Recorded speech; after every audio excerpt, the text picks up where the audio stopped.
My customers don't want vegetables.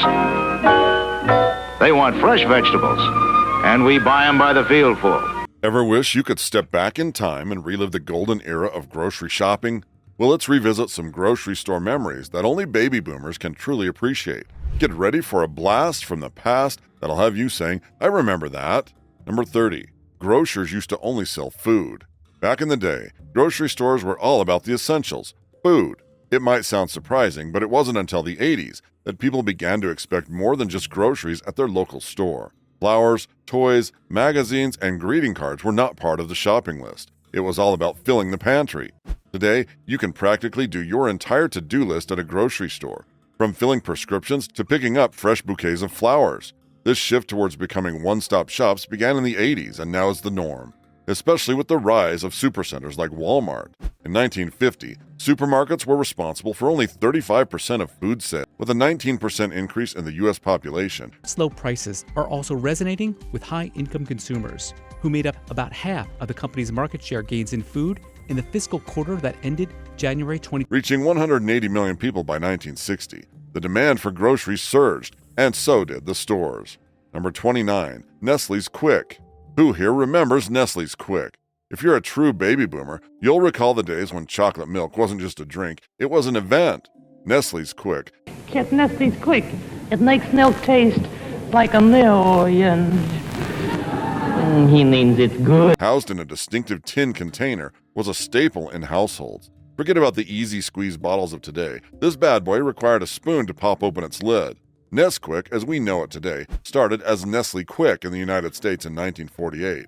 It made its way to Europe in the 1950s, where it adopted the name Nesquik. However, for those of us who grew up in the era of Quick, the memories are vivid. While Nestle may be synonymous with chocolate bars for some, for baby boomers, it's all about that iconic tin of Quick. Speaking of chocolate preferences, Nestle's Quick held its ground against Hershey syrup in the cold milk showdown. The convenience of popping open the lid with a spoon made it a winner in the eyes of many. Of course, hot chocolate wasn't left out of the equation, and Hershey's had some stiff competition from Swiss Miss, mainly for its embedded marshmallows, a game changer for busy moms who might forget to buy them separately. Number 28. Classic TV dinner. The classic TV dinner, a revolutionary concept in 1954, just a year after Swanson & Sons introduced the first ever TV dinner. Back then, Americans embraced the idea of more than 10 million ready-made meals flying off the shelves. Dinners were cleverly packaged, priced at an affordable 98 cents, and available in grocery stores all over the nation. In the first full year of sales, Swanson sold 10. It was a game changer, providing an alternative to the traditional home-cooked meal. Frozen foods were having their moment, riding the wave of popularity that started in the 50s. Although the method for freezing foods had been around since 1924, it wasn't until the 50s that it became a household phenomenon. Swanson TV dinners were at the forefront of this frozen revolution.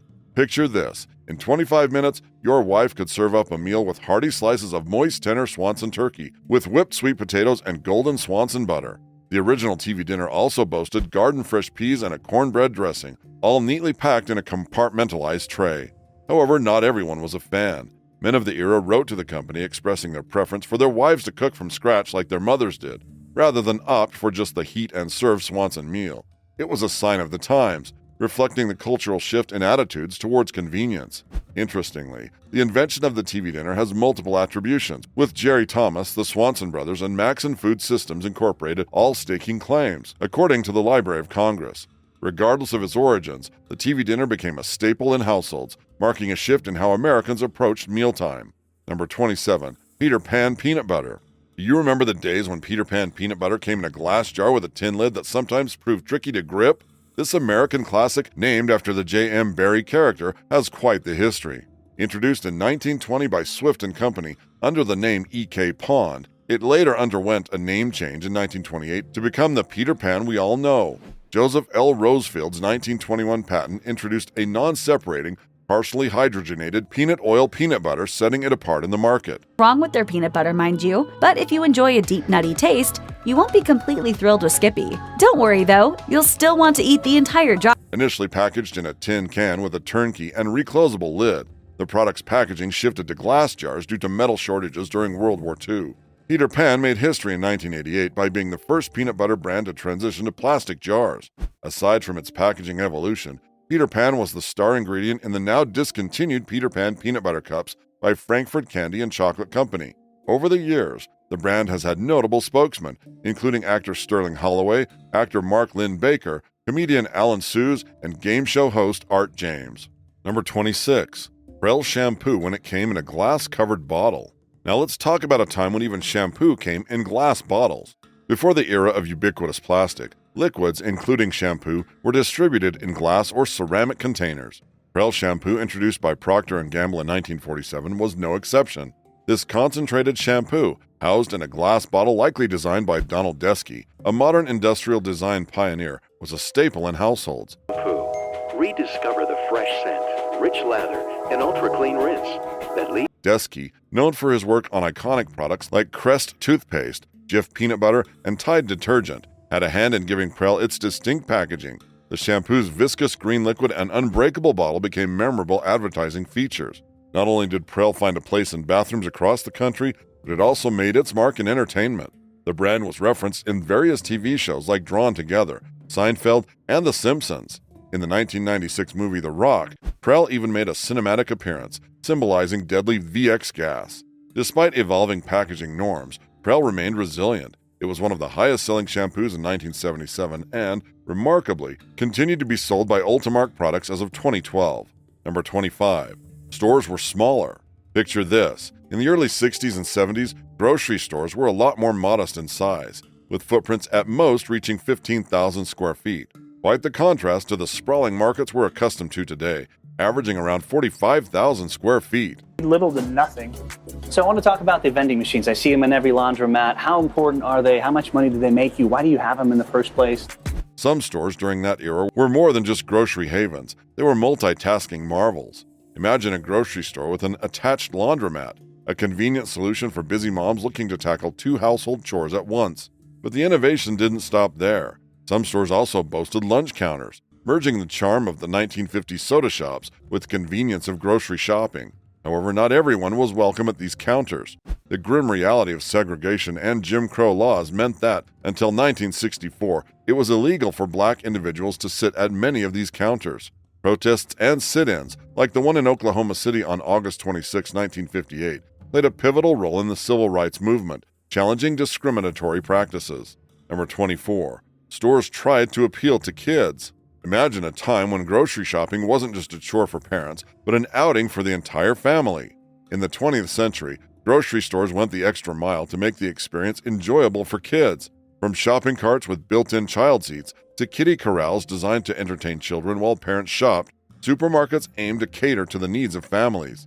Take D'Agostino Brothers, a grocery store on Manhattan's East 85th Street in the 1950s. Their innovative approach included shopping carts equipped with built-in child seats.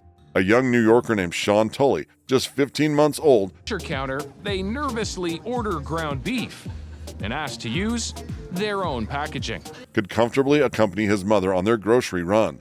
D'Agostino's made grocery shopping not just a task, but a pleasant experience for both parents and kids. Piggly Wiggly, a supermarket from the same era, took it a step further. Not only did they offer shopping convenience, but they also had a TV and magazine room dedicated to entertaining kids while their parents shopped. The store even had a lounge where shoppers could rest their tired feet, sip coffee, and socialize. The thoughtful design included air conditioning, central heating, and a refrigerated cooling system, making it a comfortable environment for families. Number 23. Cereals. Fast forward to the 1950s, and breakfast cereals were undergoing a transformation into the sweet treats we know today. This was the era when sugar became the star of cereal boxes. In 1953, they used clowns as the mascot. They probably realized that clowns had no relation to the cereal, so in 1957, they decided to switch up the giving rise to iconic brands like Frosted Flakes, Cocoa Puffs, and Alpha-Bits.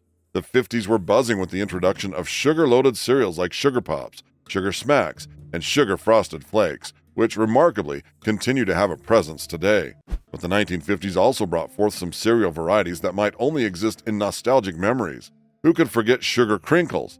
This rice cereal, hitting shelves in 1950, boldly declared itself the candy-kissed cereal, setting the tone for the sugar-rich breakfast to follow. Cornfetti, despite lacking sugar in the name, proudly boasted its magic sugar coat and featured a sailor mascot named Captain Jolly, a precursor to Captain Crunch. Then there was Sugar Smiles, blending 2 common themes of the time, sugar and clowns. General Mills marketed Frostios as goodness shaped like little frosted donuts, adding a touch of sweetness to the morning routine. And who could forget OKs, introduced by Kellogg's in 1959 to rival Cheerios. This cereal featured a giant Scotsman named Big Otis in its marketing.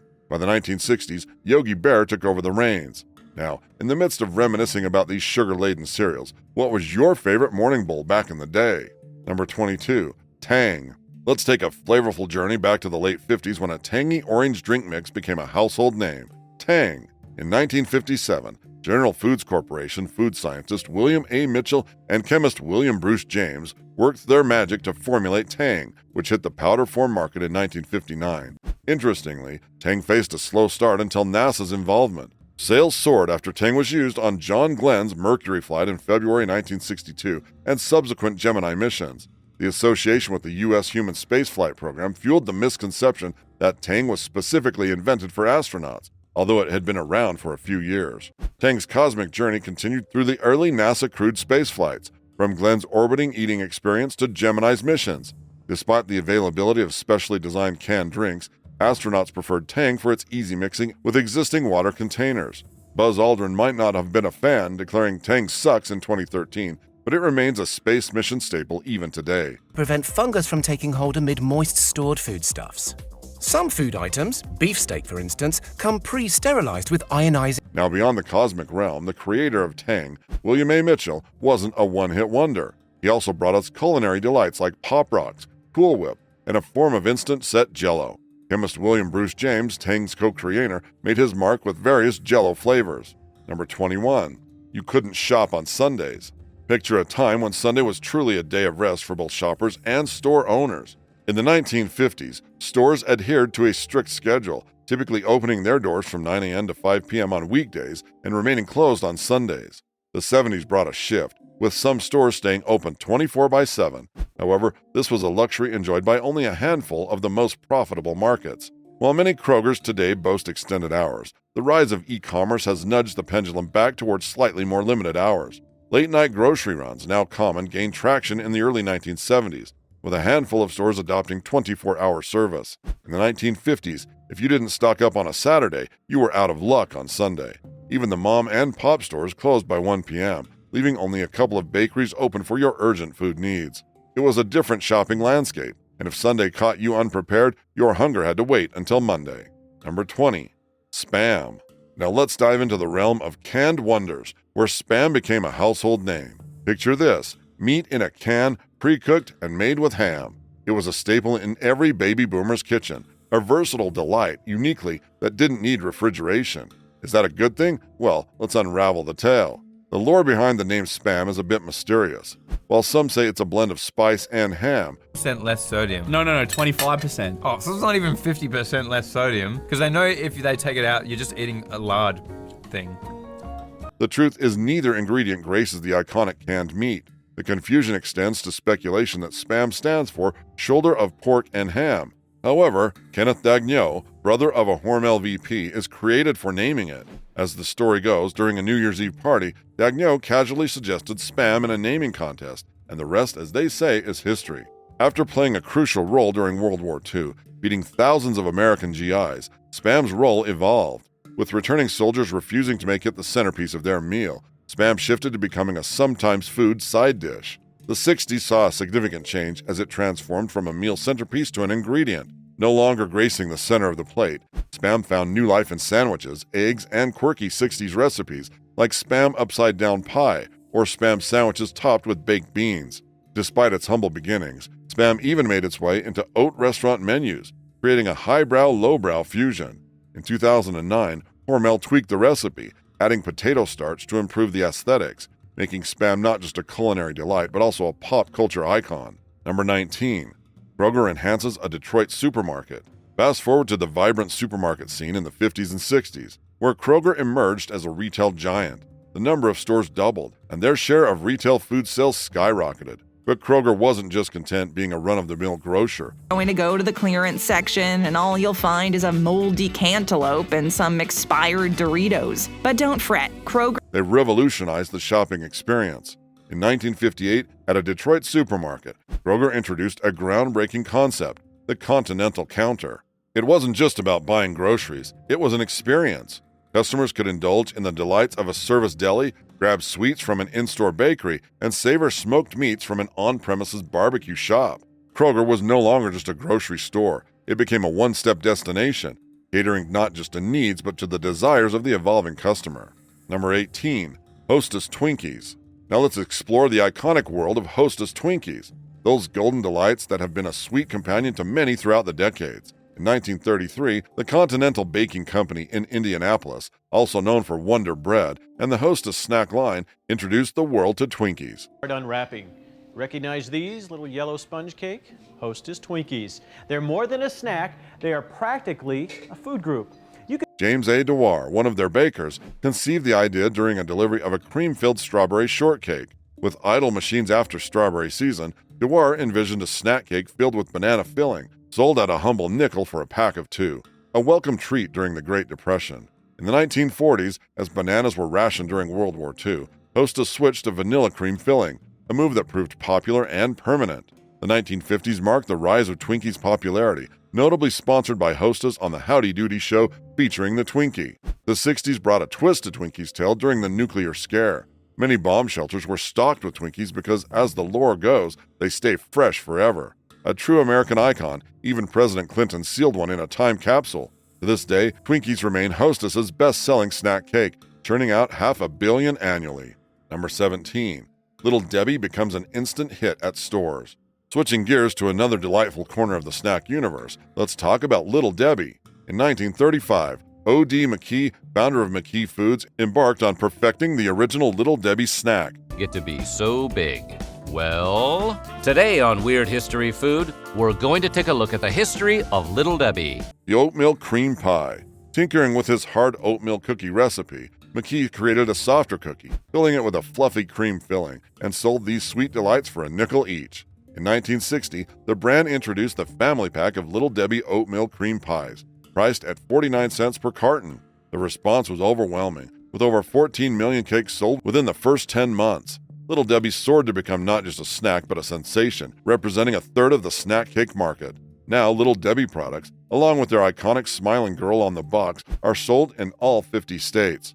Debbie McKee Fowler, the real person behind the image, is part of the family business, serving as the executive vice president of McKee Foods. The brand's history is as sweet as its treats, with the company still family-driven, overseeing day-to-day operations for over 80 years. Number 16. Vintage green stamps from the store. Let's take a trip down memory lane to the era of S&H green stamps, a phenomenon that had 20 million smart and thrifty women collecting stamps. As you can see, somebody filled this At over 60,000 stores. These green stamps, akin to coupons on steroids, were the brainchild of Sperry and Hutchinson, offering a loyalty program that allowed shoppers to accumulate stamps at their local grocery and exchange them for items in the S&H catalog. Back in the 70s, green stamps were all the rage, even making their way into pop culture with an episode on the Brady Bunch. However, like many trends, they faded away by the 80s. Interestingly, the concept of coupons has been around since Coca-Cola invented them in 1887, gaining real momentum in the 1950s when the Nielsen Coupon Clearinghouse formed to authenticate and police coupon redemption. Trading stamps, another loyalty program prevalent in the 1960s, allowed customers to earn stamps for every dollar spent at grocery stores, reaching its peak in 1968 with a value surpassing $900 million. The concept faded away, but it marked a significant era in consumer loyalty. Number 15. Mrs. Dash. Now let's spice things up a bit with Mrs. Dash, the go-to spice blend for baby boomers. This iconic blend, consisting of onion, pepper, thyme, parsley, and other spices, became an immediate smash hit. Alberto Culver introduced Mrs. Dash. This is one of the secret weapons in eating healthy, is using this stuff called Mrs. Dash. Conceived by a marketing exec who believed that a combination of about 14 spices could season as effectively as salt, which was then under scrutiny. Mrs. Dash quickly found its way into almost every household, offering a convenient blend that added excitement and flair to dishes without the need for an array of individual spice bottles. It became a staple in kitchens, cherished by the homemakers of the time. Not only was Mrs. Dash a great product, but its packaging also made it a perfect fit for spice racks, ensuring its ubiquitous presence in homes across the nation. Number 14. Shoppers dressed to impress. Remember the days when a trip to the store meant dressing to the nines? In the 20th century, customers wouldn't dream of going out in public without putting on their best attire. Grocery shopping wasn't an exception, and women would often wear their finest dresses, complete with hats and gloves, just to run errands. Reflecting on vintage fashion, it's evident how priorities have shifted. Back in the day, people dressed for occasions, whether it was a night at the theater, a grocery store visit, or a dinner outing. Comfort has taken precedence over glamour in today's fashion landscape, where the casual attire has become the norm, a far cry from the bygone era. The shift is palpable. And while today's fashion may be more conscious, there is a certain charm to the style of those who grew up in the eras preceding the 1990s. The emphasis on dressing up for various occasions added a touch of sophistication that seems to have waned in the pursuit of comfort. And yes, the nostalgia includes the effort it took to put on a full ensemble just to pick up some bologna and Wonder Bread at the grocery store. From bras and girdles to stockings and heels, those were the days when stepping out meant stepping into style. Number 13, margarine. In the 1950s, as fats faced scrutiny, margarine emerged as a substitute for butter. Positioned as a cheaper alternative, margarine was initially met with skepticism. For now, butter really is back. And until a genuinely healthy alternative can be developed, it looks like it's here to stay. The spread's pale white color and concerns about being a poor man's food fueled skepticism among consumers. Despite federal restrictions and opposition from the dairy industry, margarine survived. Butter consumption declined, while margarine sales quadrupled between the late 1920s and 1950s. During the Great Depression, its affordability made it a pantry staple, and World War II rationing boosted its popularity further. Margarine's image transformed, shedding its association with being a low-class food. Even Eleanor Roosevelt endorsed Good Luck Margarine in a commercial, claiming to spread it on her toast every morning. Soybean and cottonseed oil farmers benefited from its popularity, pressing lawmakers to repeal restrictions. The federal government repealed its margarine tax in 1950, leading states to follow suit, except for Minnesota and Wisconsin. Wisconsin held out until 1967, maintaining strict regulations. Even today, restaurants in Wisconsin can't serve margarine unless specifically requested by a customer. Number 12. Shopping carts and helpful directories. In the 1950s, colonial stores, the epitome of American grocery chains, offered a shopping experience that embodied the essence of the era. Their iconic shopping carts were not merely carriers. They were symbols of convenience and modernity. This is a really cool piece of technology because it allows you to self-checkout as you... Placed strategically beneath the store manager's office near the entrance, these durable carts were always within reach for shoppers. But these were no ordinary carts. Equipped with a customer telephone and a writing desk, each cart allowed shoppers to jot down their grocery lists or make quick calls. What set them apart even more was the innovative store directory affixed to each cart. This directory provided detailed information about the precise location of various merchandise within the store, streamlining the shopping experience. These vintage shopping carts, with their nostalgic charm, encapsulate the essence of a bygone era. They symbolize a simpler time when personalized service and efficient shopping experiences were synonymous with the local grocery store visit, combining efficiency, convenience, and modernity. Number 11.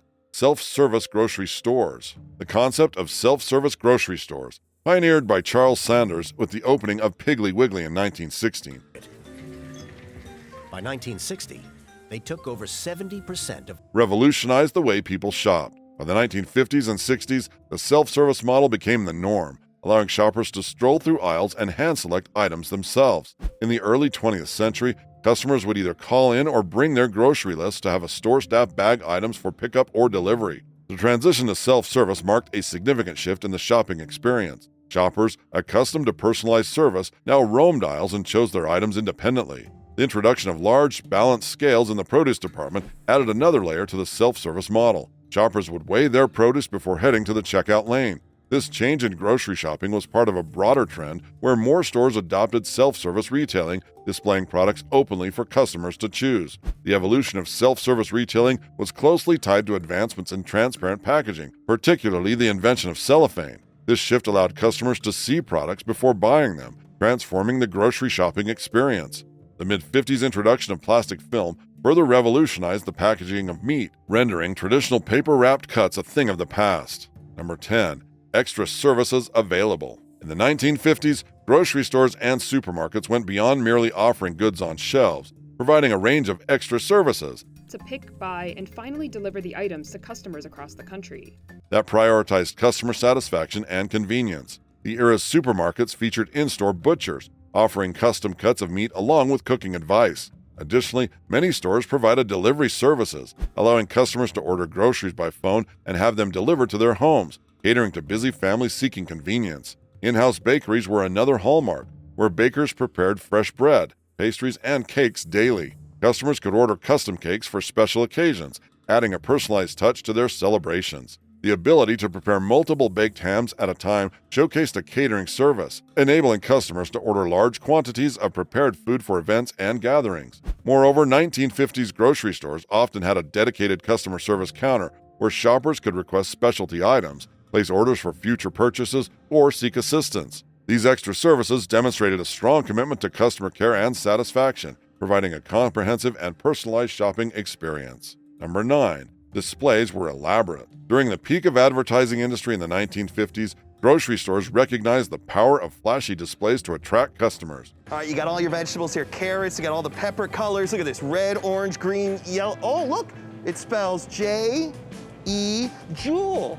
Elaborate displays, featuring big wording and bright colors, were used to grab shoppers' attention. The influence of department store strategies, pioneered by Harry Gordon Selfridge in 1914, led grocery stores to create window displays as attractions. In the 1930s, the retail industry saw a surge in creativity, with artists commissioned to create displays. Notable artists like Salvador Dali and Andy Warhol were involved in this trend. Salvador Dali's 1939 Bonwit Teller shop window display designs, though controversial, marked a significant moment in the evolution of artistic displays. The 1950s brought a balance between creativity and sales, with grocery stores employing elaborate displays to entice customers. However, simplicity also proved effective, as demonstrated by Liberty in London in 1962, where minimalistic shop displays contributed to increased sales. Number 8. The produce section. In the 1950s, the produce section of a grocery store presented a vibrant and colorful display of fresh fruits and vegetables.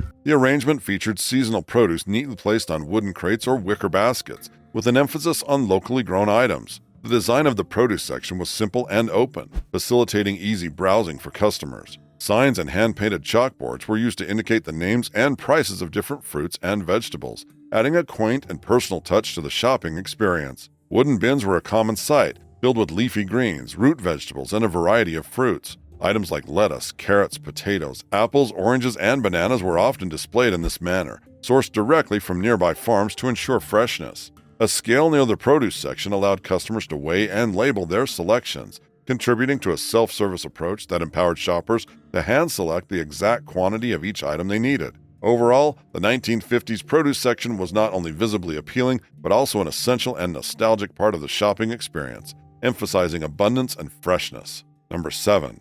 Free samples were always a good idea. In the 1950s, grocery stores recognized the effectiveness of offering free samples to boost sales.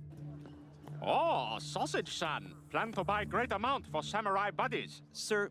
This practice, which remains popular today, involves providing customers with tasting samples of products, encouraging them to try new items. The strategy leverages the psychological principle of reciprocity, where receiving something for free creates a sense of obligation to reciprocate. Free samples trigger specific desires and cravings, making customers more likely to purchase the sampled product. This approach has been successful for snack food companies, with conversion rates being significantly higher for products that are sampled. The psychology behind free samples extends beyond snacks, as various industries use this strategy to build connections and encourage repeat business. Number 6. Good Humor Ice Cream. The Good Humor ice cream brand traces its origins back to 1920 in Youngstown, Ohio. That's pretty cool, man.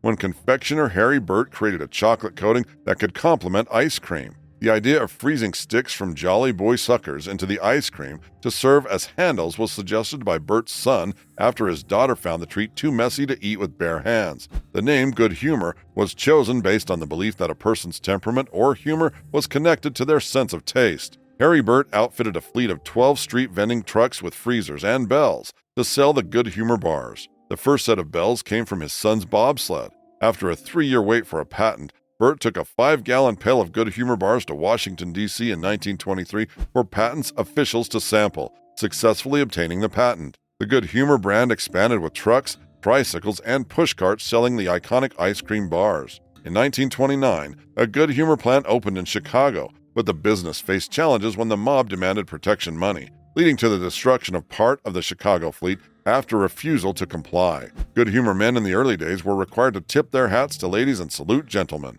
Training to become a Good Humor man took 3 days. By 1960, the Good Humor brand offered over 85 ice cream products, becoming a well-beloved and iconic part of American culture. Number 5. M&M's. Legend has it that Forrest Mars Sr., the first M in M&M's, got the idea for the candy during a visit to Spain, where soldiers were eating chocolates with a hard sugary coating to prevent melting during the Spanish Civil War, 1936 to 1939.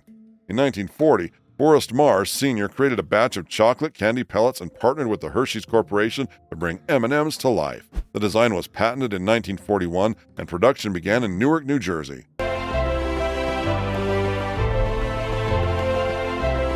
Initially marketed to the military as a snack that could withstand different climates, M&M's gained popularity among soldiers in World War II. By the late 1940s, M&M's were widely available to the public. The famous slogan, "It melts in your mouth, not in your hands," was trademarked in 1954. In 1981, M&M's went to outer space when astronauts brought them on a space shuttle flight. Due to the candy's popularity, an ingenious solution to distinguish real M&M's from imitators was implemented by stamping each candy with the now famous M. The slogan, "Look for the M on every piece," was created. In 1954, M&M's peanut chocolate candies were introduced, and the color used to print the M on both M&M's plain and peanut chocolate candies was changed from black to white. Number 4. Paying by check. The use of checks as a payment method saw a significant rise in the decades following the Civil War. By the early 1940s, Americans were writing nearly 4 billion checks annually, with each American writing an average of 1 check every 11 days. In the 1950s, this number increased to nearly 8 billion checks per year, equating to at least 1 check per week for each American. Cash and checks were the prevalent methods of payment during this time, but the introduction of credit cards began to shift the landscape. Jim, as a businessman, adapted to this change, keeping track of sales and orders in logs. At the end of each day, he reconciled cash, checks, and credit card payments, depositing the money at the bank. Number 3. Kresge's new registers. In the 1950s, Kresge introduced new registers that calculated change, marking a technological advancement in the grocery shopping experience. These registers streamlined the checkout process, saving time and reducing the need for mental arithmetic for both shoppers and cashiers. Notice the cashier greets the customer with a friendly wave before she starts scanning his items. The introduction of such registers reflects the era's increasing reliance on technology and automation, transforming the shopping landscape. Walking through a 1950s grocery store was a unique sensory experience. The sounds of paper bags being filled, the aroma of fresh bread from in-store bakeries, and the sight of neatly stacked produce and products on low shelves contributed to the ambiance. The layout of these supermarkets was characterized by wide aisles and low shelves, providing an unobstructed view of the products. This design embraced the concept of one-stop shopping, offering a diverse range of items, reflecting post-war prosperity and abundance in the United States. The supermarkets of that era were not just places to shop, but also social hubs, where people connected with neighbors and friends during their weekly routines. Number 2. 10 checkout stations. In the 1950s, grocery stores and supermarkets underwent a significant transformation to enhance customer service and convenience.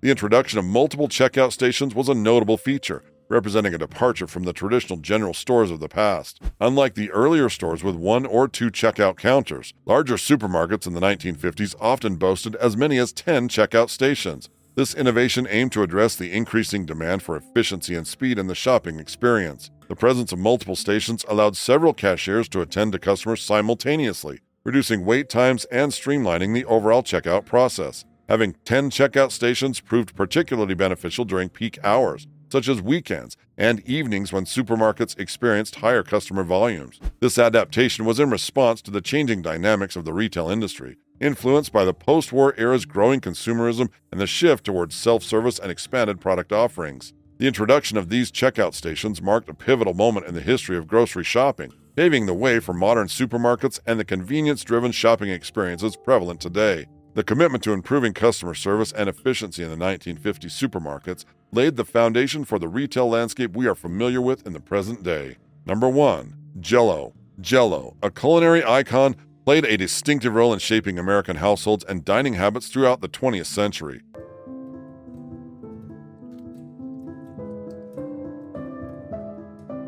Originating in the late 19th century, Jello became a versatile and convenient ingredient that revolutionized the way people approached cooking and entertaining. In the early 1900s, Jello's popularity soared, and it soon became a symbol of modernity and convenience. Its prepackaged gelatin mixes, available in various flavors, offered housewives an easy way to create elaborate and visually appealing dishes. The inclusion of sugar in the mixes eliminated the need to use household sugar stores, adding to its practicality. One of the key appeals of Jello was its neat and tidy nature. As part of the domestic science movement, molded gelatin salads became a staple, providing a mess-free alternative to traditional tossed salads. The molded representations, often showcasing intricate arrangements of ingredients, reflected the era's emphasis on aesthetics in cooking. Jello's marketing strategies evolved to align with the changing times. Advertisements highlighted the brand as trustworthy, emphasizing features like safety bag packaging and purity. The introduction of savory gelatin flavors in the 1960s showcased Jello's versatility beyond desserts.